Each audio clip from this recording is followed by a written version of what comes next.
zealous is good. But if you're zealous for the wrong reason, or you're zealous in the wrong way, not only is it not a mitzvah, it's an avera that could technically turn into chilul Hashem.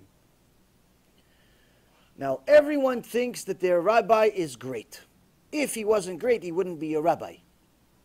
Everyone thinks their rabbi is great. I personally think my rabbi is the best rabbi in the world. You want to debate? I'll debate you for as long as you want.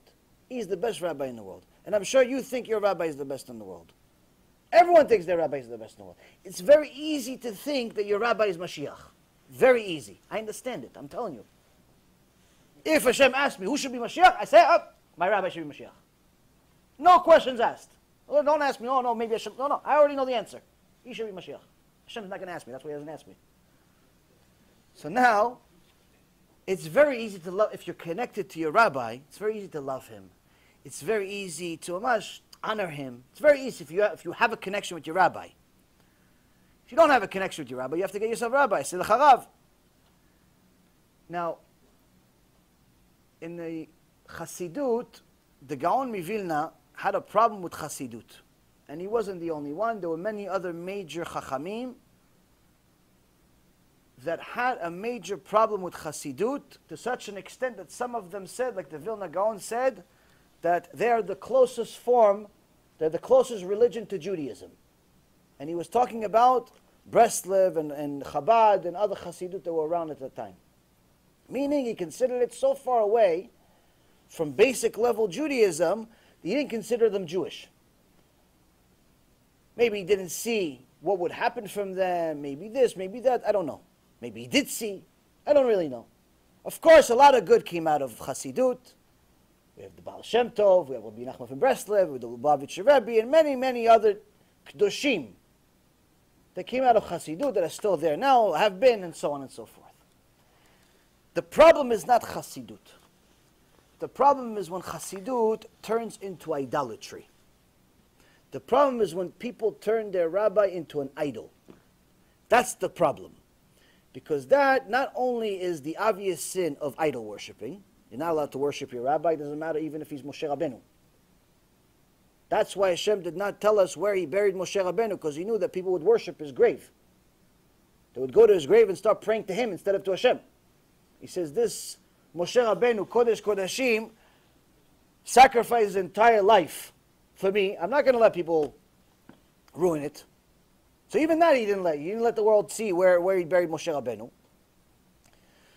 But the rest of the Chachamim, for the most part, we know where they're buried, we know where they are. For example, Or Chaim, you go to the Ar HaZeitim in Yerushalayim, near Yerushalayim over there, the old city, that's where he's buried. You go to his grave. So many people go there every year. Arizal, the Ramchal.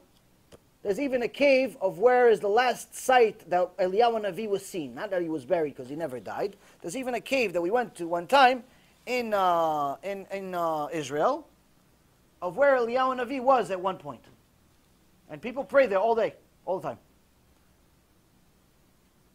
Going to the graves, by default, according to the Rambam, you shouldn't do.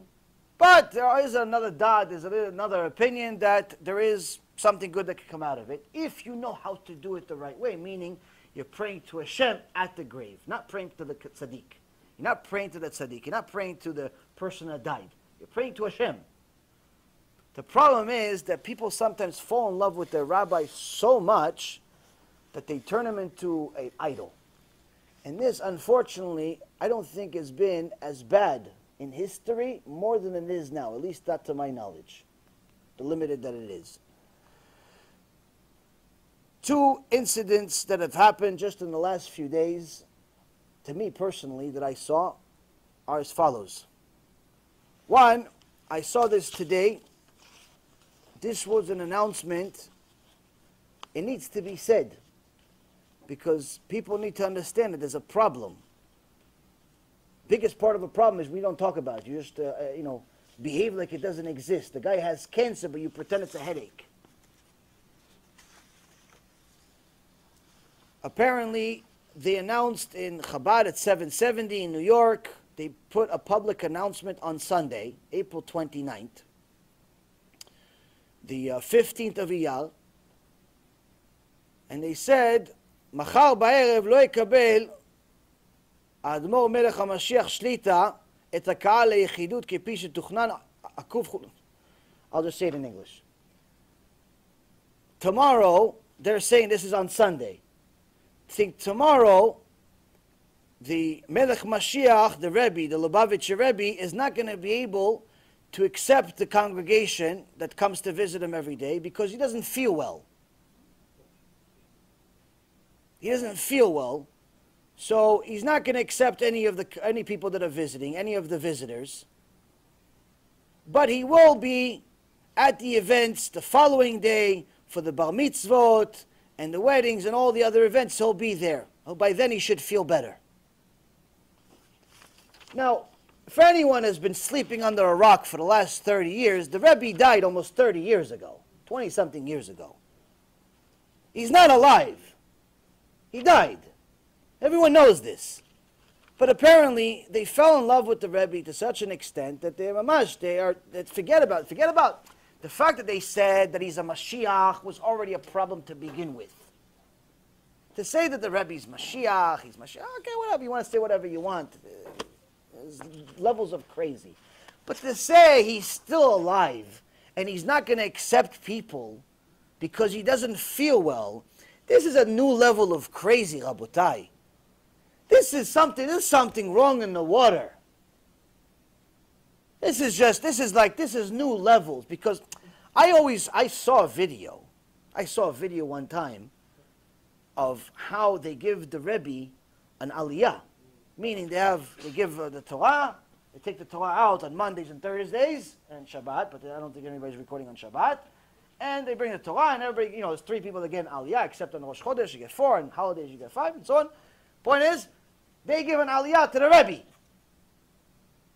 Now, one time somebody that knows my rabbi, he's a Chabadnik, he went there, but he's an Ish Emet. And he saw they're giving an aliyah to someone that doesn't exist. He died. He sees they're giving an aliyah. He's like, oh, Morenu, Rabbeinu, Melech Mashiach, and everybody's dancing, and and then everybody's like looking as if he's walking down the aisle.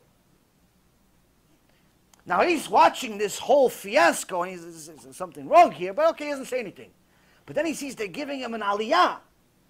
So he says, he's got a little fire in him. He says, why don't you give him the agba'ah too? Why don't you have him lift the Sefer Torah also? They threw him out. They threw him out of the shul.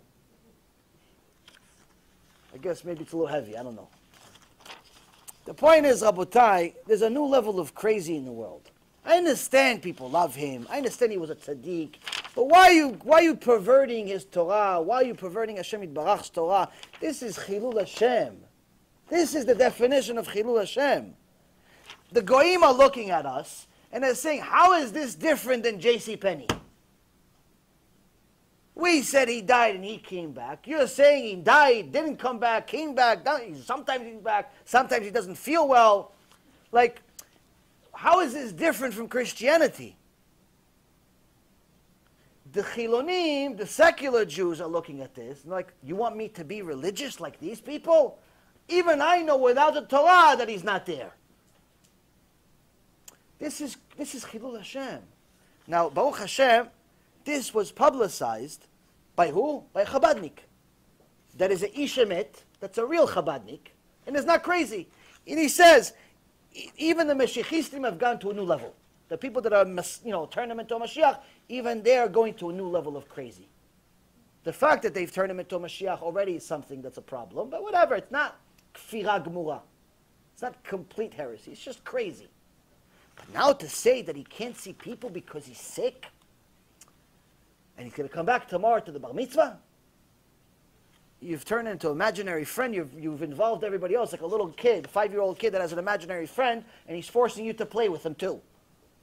Something's wrong here. If you're his parent, okay, maybe you're going to play with him for a little while until he goes away. But you're now going to force your neighbors and the teachers and the principals. They're going to put you in the cuckoo house. But this is Chilul Hashem. This is Chilul Hashem. And this is something we have to speak about.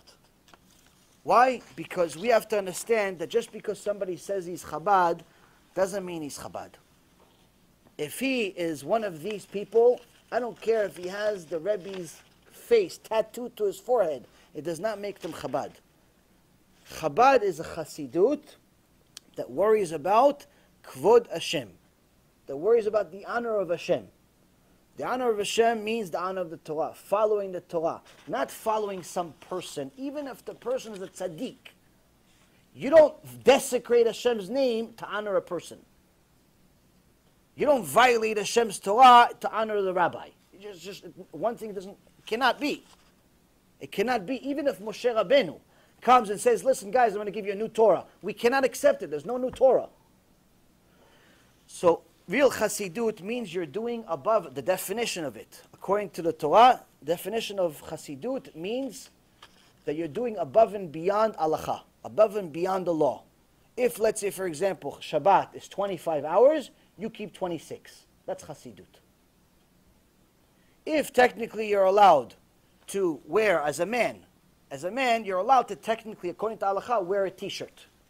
But you want to be a Hasid and you want to be modest as can be, you're always going to wear a long sleeve shirt. Doesn't necessarily need to be a dress shirt or whatever it is. You want to be tsanua, you want to be modest as a man, you're always going to wear a long sleeve shirt. That is a small form of Hasidut. And so on and so forth. Now these are not obligations, this is extra. You want to do extra, good for you. You don't want to do extra, it's fine. Point being, that's Hasidut. Hasidut is above and beyond the law. And of course, it means working on your midot. If Hashem says, don't be angry to the average person, that means that you, not only are not angry, you're happy. Meaning you're going from the complete opposite extent. You're an extremist, but to the good. If Hashem says, be generous, you're overly generous. You're above and beyond. You mesirut nefesh. You sacrifice yourself.